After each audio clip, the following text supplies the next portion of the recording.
जबलपुर शहर के civil line थाना क्षेत्र के मिलेनियम कॉलोनी में हुए डबल मर्डर के फरार दोनों आरोपियों को पुलिस ने गिरफ्तार कर लिया है। नाबालिग बच्ची को हरिद्वार पुलिस द्वारा पहचाना गया और उसकी शिनाख्त होने पर जबलपुर पुलिस को सूचना देकर पकड़वाया गया। वहीं 2 दिन बाद आरोपी मुकुल ने सिविल लाइन थाना आकर सरेंडर कर दिया है। पुलिस अधीक्षक ने पत्रकार वार्ता का आयोजन कर पत्रकारों को बताया कि हत्या की मुख्य वजह लड़की द्वारा आरोपी के खिलाफ थाना में मामला दर्ज कराया गया था, जिससे खफा होकर आरोपी मुकुल ने धीरे धीरे नाबालिग बच्ची को अपने गिरफ्त में लेकर लड़की के पिता और 8 साल के भाई को मौत के घाट उतार दिया था। पिता की बॉडी प्लास्टिक से ढक दी गई और भाई की बॉडी को फ्रिज में रख दिया गया था, क्योंकि बॉडी के टुकड़े नहीं कर पाए और घटना को अंजाम देकर आरोपी ने पूरी इंडिया में भ्रमण किया। इस दौरान जब दोनों के पास पैसे खत्म हो गए तो WT टिकट रेल में यात्रा कर अमृतसर पहुंचकर लंगर में भोजन करते थे और कुछ भोजन पैक करवा कर ट्रेन से कभी हरिद्वार पहुंच जाते थे। इस तरह हरिद्वार में आरोपी लघु शंका गया, तभी नगर समिति रक्षक की एक महिला को संदेह हुआ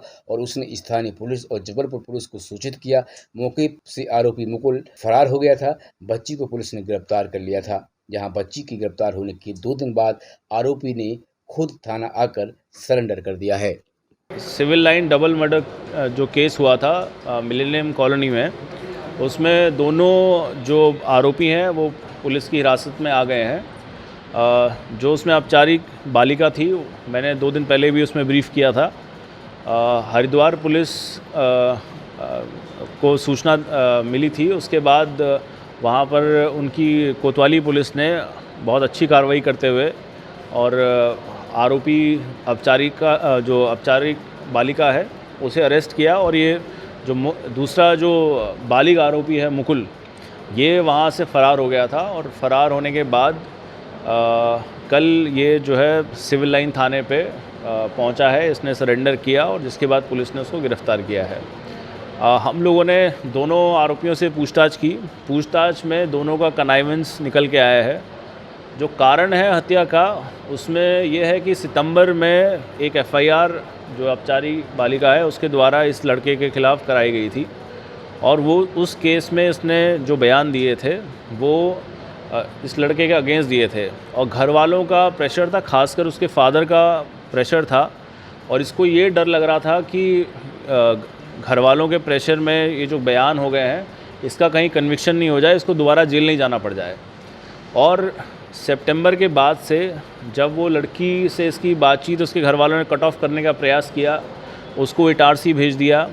उसके बाद ये लोग एक मौज ऐप करके है, उसके थ्रू ये लोग बात करने लगे और फिर तभी से इनका ये प्लानिंग बनने लगी कि हमें मतलब दोनों इस बात पे कन्विंस हो गए कि पिता को रास्ते से हटाना पड़ेगा और उसको जब तक उनको रास्ते से हटाएंगे नहीं तब तक ये जो FIR हो गई है और इसमें कन्विक्शन हो जाएगा तो जो मुकुल है इसको जेल जाना पड़ेगा।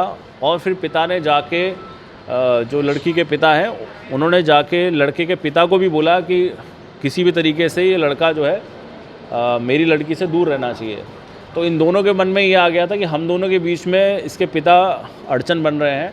तो इन्होंने सितंबर अक्टूबर के बाद से ही लगातार प्लानिंग करना शुरू कर दिया। इस प्लानिंग के तहत ये लोग घटना से 2-3 दिन पहले भी जो है शहर में एक साथ घूमते दिखे हैं। उसके अलावा इन्होंने डिटेल्ड प्लानिंग की कि कैसे घर में एंट्री की जाएगी, कैसे जो गैस कटर और इस सब का जो इस्तेमाल है, ये दिखाने के लिए इनके मन में ये प्लान था कि हम इससे 2 काम कर सकते हैं। पहला ये है कि इन्होंने जो बैल्कनी से एंट्री दिखाई कि कोई चोर या कोई वारदात करने घुसा है और फिर उसको हम एक प्रॉपर्टी ऑफेंस के रूप में दिखा सकते हैं, जिसके बाद ये मर्डर की घटना हो जाएगी।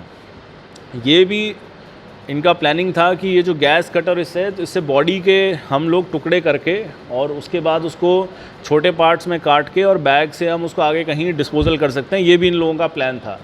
लेकिन जब घटना हुई, घटना में जो अमाउंट ऑफ ब्लड और जो वो था उसको देख के ये दोनों थोड़ा सा इनको ये समझ में आ गया कि बॉडी का डिस्पोजल करना इतना ईजी नहीं होगा। तो इन लोगों ने क्या किया कि पहले तो जो फादर की बॉडी थी उसको इन्होंने प्लास्टिक से कवर किया और ये कोशिश की कि कोई पूरे घर में थोड़ा सा अगरबत्ती और ये सुगंध लगाई ताकि उससे जो है बदबू नहीं आए।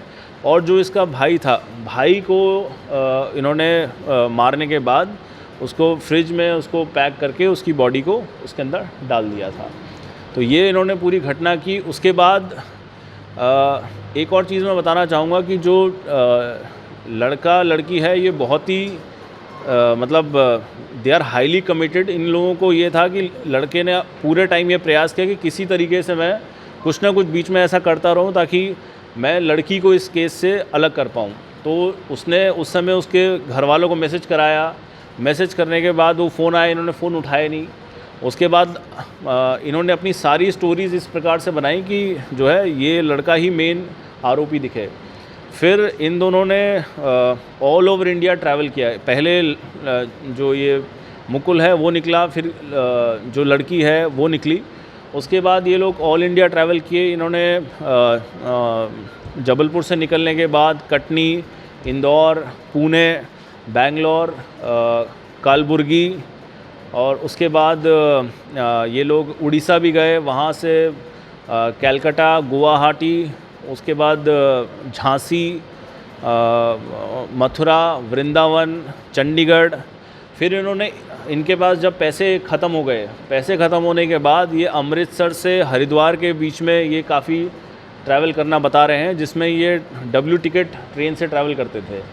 और ये अमृतसर में भंडारों में गुरुद्वारे में खाना खाते थे और पैक करा के खाना ले जाते थे। और हर की पौड़ी पे इनका बताना है कि हम वहाँ पर समय बिताते थे। उसके बाद दोबारा फिर ट्रेन पकड़ के ये इसी तरीके से टू एंड फ्रो करके अपना समय काट रहे थे। जब ये हरिद्वार में एक फ़्रेश होने के लिए ये एक जगह गए तो वहाँ पर नगर रक्षा समिति के ही एक मेंबर थी जिन्होंने एक्टिवली इसको देखा और देख के उनको थोड़ा सा शक हुआ और उन्होंने जो है हमें भी सूचना की और हरिद्वार पुलिस को भी सूचना की। और जिस उस पर जो है ये वहाँ पर पकड़ में आ पाए। इसके जब ये लड़की पकड़ में आई, इसके मन में ये था कि अब ये कहीं जाके मेरा जो वो पुराना वाला केस है उसमें कहीं ये दोबारा बयान दे के मेरा नुकसान नहीं हो जाए। तो ये उस कारण से और इसके पास अभी पैसा और ऐसी कोई चीज़ बची नहीं थी, तो इसने फाइनली आके यहाँ पर सरेंडर किया।